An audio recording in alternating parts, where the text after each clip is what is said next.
उम्र है 16 साल की।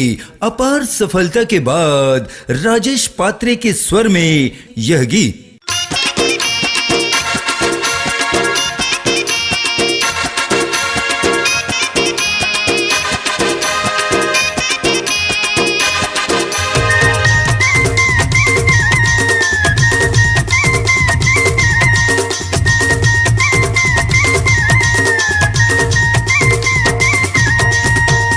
तोर चूड़ी तोर कंगना तोर पायल तोर बिंदिया झन ज्यादा फैशन करना वो गली गली महल्ला मच थे झन ज्यादा फैशन करना वो गली गली महल्ला मच थे।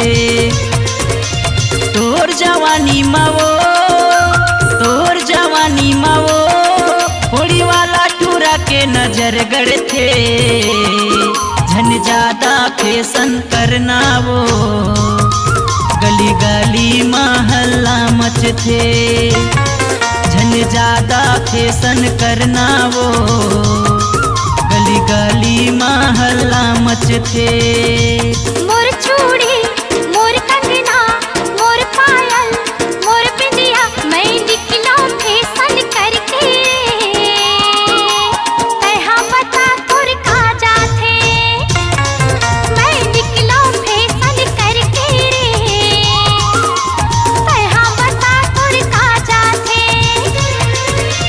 मोर जवानी मरे मोर जवानी मरे काबर तुहर नजर गड़ थे मैं निकला फैशन करके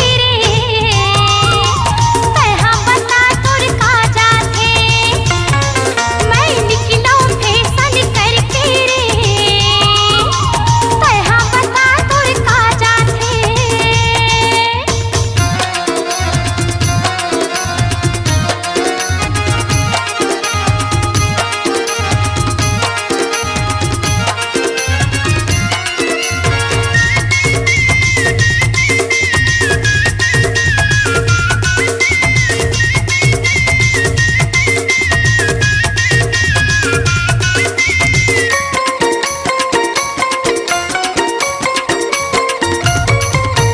गोरी गोरी है तोर बदन लचके वो तोर कन्या गोरी गोरी है तोर बदन लचके वो तोर कन्या। मोर पाछू ते छन पड़ी रे नहीं हो तोर जमुरिया मोर पाछू ते छन पड़ी रे नहीं हो तोर जमुरिया। झन ज्यादा फैशन करना वो गली गली महल्ला मच थे झन ज्यादा फैशन करना वो गली गली महल्ला मच थे।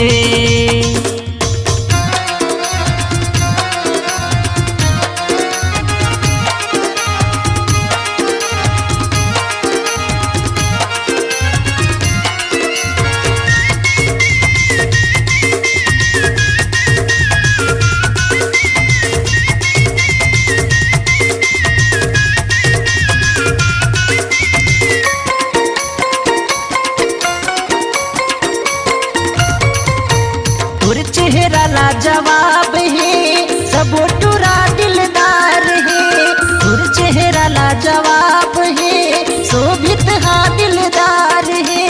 मोर जवानी ला देख रे चढ़े तोला बुखार है मोर जवानी ला देख रे चढ़े तोला बुखार है। झन ज्यादा फैशन करना वो गली गली महल्ला मच थे मैं निकला फैशन करके तैहा बता तोर का जाथे।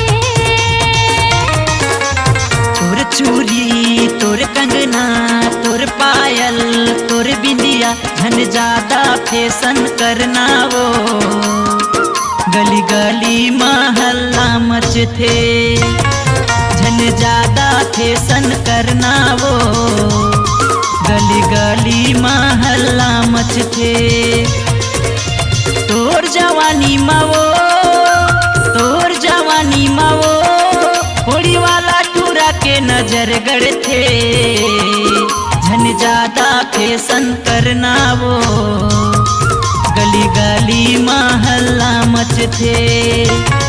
मैं निकला फैशन करके रे तहा बता तोर का जाते। गली गली महल्ला मचते। तहा बता तोर का जाते। गली गली महल्ला मचते। अपनी आवाज को दीजिए एक नया मुकाम। डिजिटल रिकॉर्डिंग की दुनिया का जाना पहचाना नाम स्वरांजलि, जहां गूंजती हैं ध्वनियां अपनी माटी की सौंधी सुगंध के साथ। छत्तीसगढ़ी संगीत के विविध रंग जो पहुंचाते हैं पूरे प्रदेश में डिजिटल रिकॉर्डिंग के संग। स्वरांजलि स्टूडियो, नेमीचंद गली नंबर 2, गंजपारा, रायपुर।